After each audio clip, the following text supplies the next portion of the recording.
The road to nowhere. On the outskirts of Maine, where winding roads vanish into fog, there is a legend about a woman in a white dress. Locals say she stands on the side of Route 17, raising her hand as a sign of distress. Some stop to help, but those who do never return. Their cars are later found abandoned by the roadside and the people dead, as though they chose death themselves. Case 1. Jonathan Harris. Jonathan, a young police officer, was returning from a night shift. Rain fell in sheets, and in the headlights, he spotted a figure on the roadside. A woman in a white dress, drenched to the bone, stared at him with hollow eyes. "Don't stop," his wife pleaded over the phone. "It's just a legend," but Jonathan couldn't pass by. He got out of the car. The woman stood motionless, but her voice echoed like a grave. "Help me, I'm lost." "Where to?" he asked, shining his flashlight. "Home. It's nearby." She pointed toward the woods. "But I can't go alone." Jonathan offered to drive her to the nearest town, but she shook her head. "Number, I need to go there." He followed her, but as they walked deeper into the mist, the fog thickened. The woman fell silent until she stopped at a cliff, overlooking the river. "Now you know what it's like to feel helpless," she whispered. "Did you see how your colleagues died? They couldn't help you."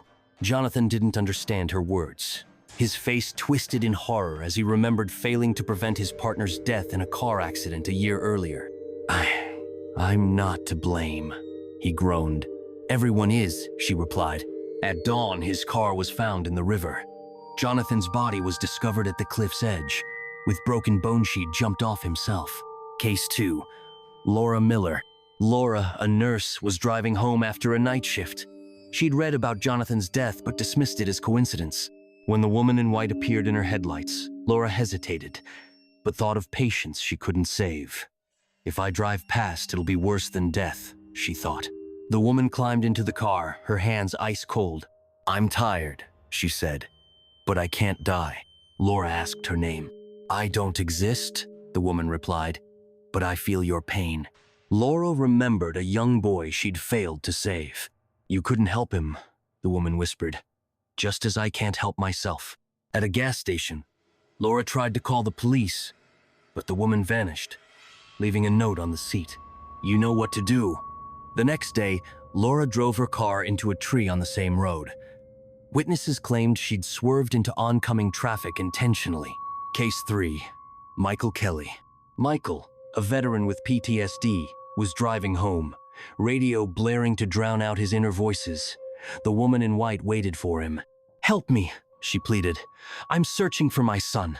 "I don't have a son," Michael said, but he stopped anyway.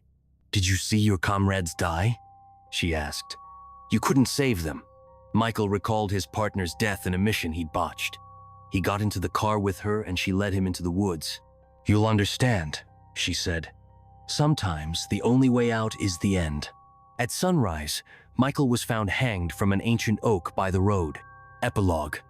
Allison, an investigative journalist, came to uncover the legend.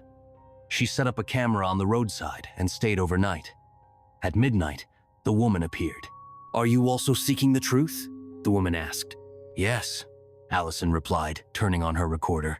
"Truth is pain," the woman smiled. "Tell me about your sister." Allison froze. Her sister had died as a child, and Allison blamed herself. "I couldn't protect her," she whispered. "Now you'll know what it's like to be a burden," the woman said. She led Allison to the cliff, and without resisting, the journalist jumped into the void. P.S. To this day, flowers and notes line Route 17 shoulder.